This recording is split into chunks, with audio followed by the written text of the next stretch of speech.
बब्बू भगत जी का मैं शुक्रिया अदा करता हूँ और गुरु जी को सादर प्रणाम करता हूँ, शुक्रिया अदा करता हूँ कि वो एक बार फिर से उन्होंने मुझे याद किया। और जितने भी विद्वान जन इस स्टेज पर मौजूद हैं, सबको मेरा प्रणाम, सबको मेरा नमस्कार, सबको सलाम। और आप सब जो यहाँ पे आए हैं, आपका भी हार्दिक अभिनंदन करता हूँ, क्योंकि आप लोग एक ऐसी सभा में आए हैं जो सभाएं बहुत कम हुआ करती हैं, बड़ी मुश्किल से हुआ करती हैं। असल में जो चीजें इंसान ने बनाई हैं, झगड़ा उसी पे है। परमेश्वर ने इंसान बनाया, हमने आगे जात बना ली, तो आज भी जात पे झगड़ा है। मैं ऊंचा हूं, तू नीचा है, तू नीचा है, मैं ऊंचा हूं, ऐसा।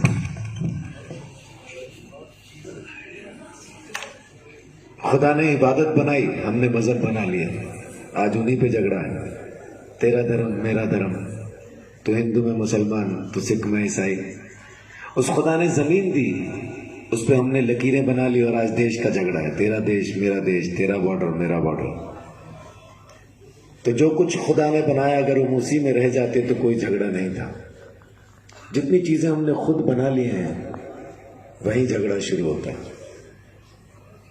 तो 30 साल से जो एक कोशिश है कि वो झगड़े किसी तरह से खत्म हो सकें, वो लकीरें किसी तरह से मिट सकें, तो इस कोशिश के लिए मैं सच में बहुत शुक्रगुजार हूँ और बहुत अंदर से खुश हूँ कि ऐसी कोई कोशिश हमारे जमीन के इस खत्ते में, इस हिस्से में भी होती।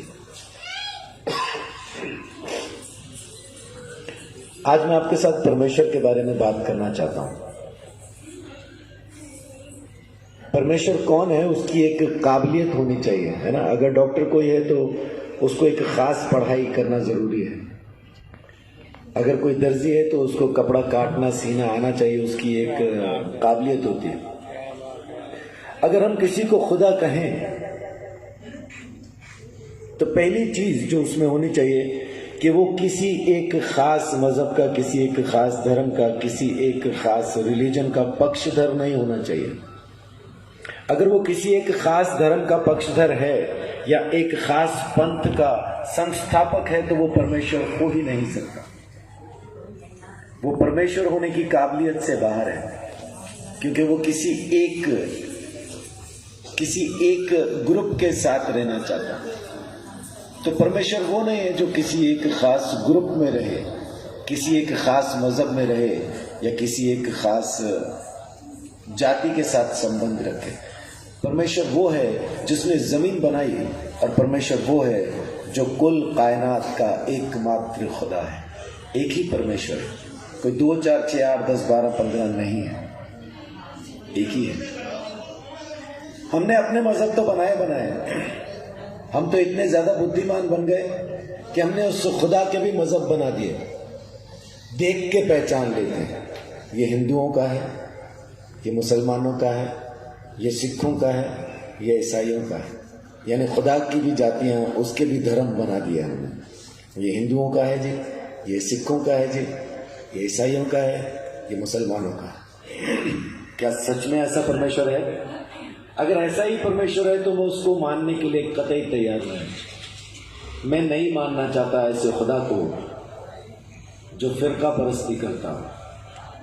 फिरका परस्ती बोले तो पक्षपात करता हो, एक जाति के साथ रहता हो, दूसरी जाति से नफरत करता हो। ऐसे खुदा के साथ मैं नहीं रहना चाहता, क्योंकि खुदा तो वो है जो सबका है और एक ही है। पहचानने की जरूरत है, जानने की जरूरत है। अभी कुछ देर पहले बब्बू भगत जी कह रहे थे कि लोग कहते हैं कि खुदा आता नहीं, परमेश्वर आता नहीं, बुलाने वाला नहीं मिलता इसलिए नहीं आता। मेरी बीवी को शिकायत रहती है, सेक्टर 10 में सब्जी वाला नहीं आता। लेकिन जब मैं घर पे होता हूं तो मैं सुबह से शाम तक अगर गिनना शुरू करूं तो कम से कम 50 से 60 सब्जी वाले आते हैं। लेकिन मेरी बीवी के लिए, उसकी नजर में देखें तो कोई नहीं आता। क्यों? क्योंकि जब तक वो बाहर निकलती है कोई नहीं होता। 3 बच्चों को संभालती है वो, 9 साल की बेटी, 6 साल का बेटा, 1.5 साल की बेटी। तो उनको संभाल के जब तक वो बाहर आती है तब तक सब्जी वाला कहीं और चला जाता है। तो इसका मतलब ये नहीं है, सब्जी वाला अगर उसको नहीं मिल रहा है तो इसका मतलब ये नहीं है कि सेक्टर 10 में सब्जी वाला नहीं आता। अगर आपको खुदा नहीं मिल रहा है तो इसका मतलब ये नहीं कि खुदा है नहीं या आता नहीं है। वो जरूर है और जरूर आता है, बस आप अपने काम में ऐसा उलझे हैं कि जब आप उससे मिल सकते हैं उस वक्त पे आप उसको मिलते नहीं।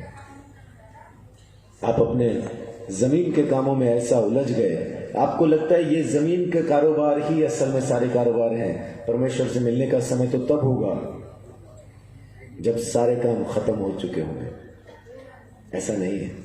मैं एक परिवार में गया, वहां पे जाके जब मैं परमेश्वर के बारे में बात करने लगा तो मैंने उनको कहा अपने बच्चों को बुला लीजिए, क्योंकि उनके 3 बच्चे और सबसे छोटे बच्चे की उम्र उस वक्त 17 साल थी। यानी उनको समझ थी, वो सुन सकते थे, समझ सकते थे। छोटा बच्चा 17 साल का है, बाकी बड़े हैं दोनों। तो माँ बाप ने दोनों ने कहा अरे नहीं, उनको रहने दीजिए, अभी उनका टाइम नहीं है इन सब बातों के लिए। मैंने बोला हाँ ये तो आपने सच कहा, अभी तो उनका टाइम पाप करने का है। तो एकदम से सक पका गए दोनों और बोल रहे हैं नहीं हमने ऐसा नहीं कहा। अच्छा माफ कीजिए, फिर क्या कहा आपने? अगर परमेश्वर की बातें सुनने का और मानने का अगर अभी समय नहीं है तो फिर कौन सी बातें सुन के कौन सी बातें मानना चाहते हैं? उसको तो फिर मैं पाप ही कहता हूं। तब उनको भी समझ में आया, फिर आवाज देने लगे आजा मुन्नी चिंटू पप्पू, माने आजा। परमेश्वर को जब तक आप पुकारोगे नहीं वो आएगा नहीं। गुरुजी यहाँ पे बैठे हैं, आपको बाद में भी बता सकते हैं, हमारे हाथ के बनाए बुत में खुदा नहीं रहता, रहेगा भी नहीं। चाणक्य नीति 4:19 में लिखा है मूर्ख हैं वो जो मूर्ति में परमेश्वर को तलाशते हैं। हम मूर्ति में मालूम क्यों तलाश रहे हैं? क्योंकि हम असल में उसको तलाशना नहीं चाहते, इसलिए बना बनाया मिल जाता है, उतना ही काफी है।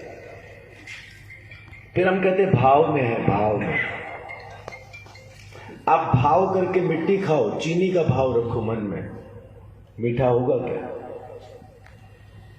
जो चीज जैसी है वो वैसी ही रहनी है। हम सच को सच नहीं मानते, अपनी फिलॉसफी से उसको बदल देना चाहते हैं। बदलेगा नहीं, सत्य तो सत्य रहेगा, वो बदल नहीं सकता। तो आप क्यों परमेश्वर को बदल के कुछ और ढंग से पाना चाहते हैं? वो जैसा है वैसा पा लीजिए तो मिल जाएगा, वो जैसा नहीं है वैसा ढूंढेंगे तो मिलेगा भी नहीं।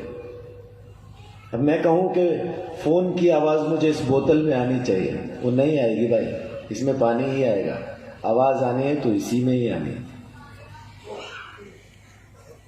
तो जो खुदा जैसा है उसको वैसा ढूंढें और वो मिल जाएगा।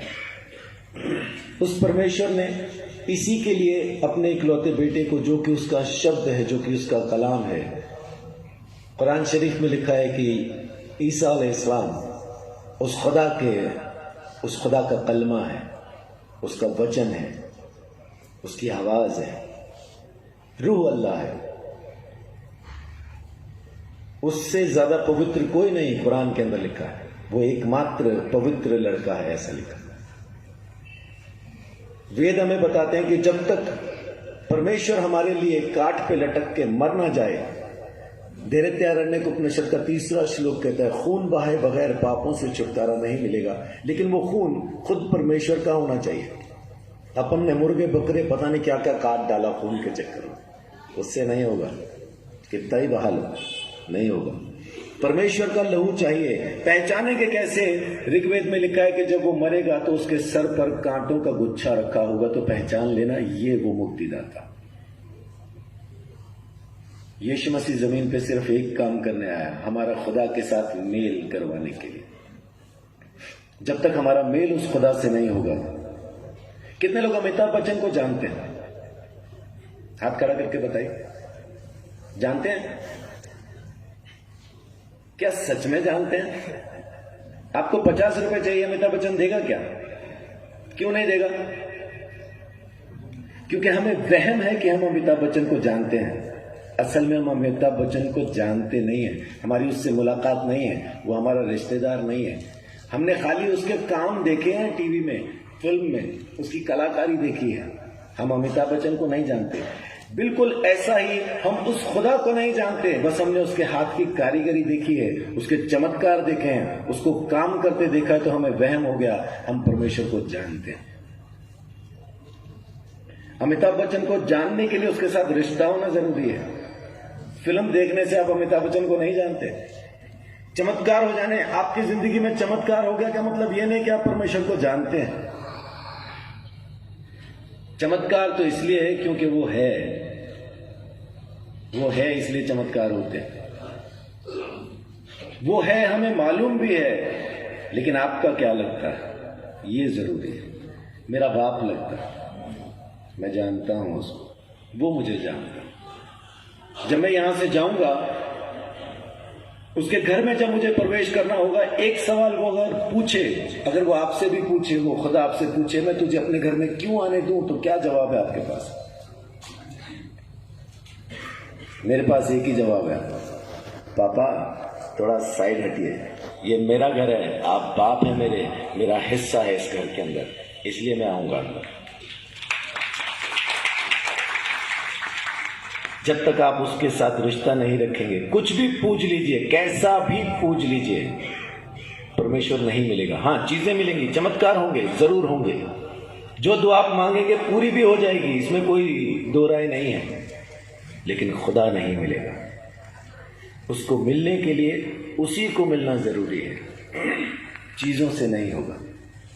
तो आज सिर्फ इतना ही कहता हूं कि यीशु मसीह को उस खुदा ने सिर्फ इसलिए भेजा ताकि वो खून बहा के हमारे लिए कुर्बान हो और उसके लहू के द्वारा हम सबका दाम चुकाया जा सके और हमारा रिश्ता वापस उस परमेश्वर के साथ हो सके।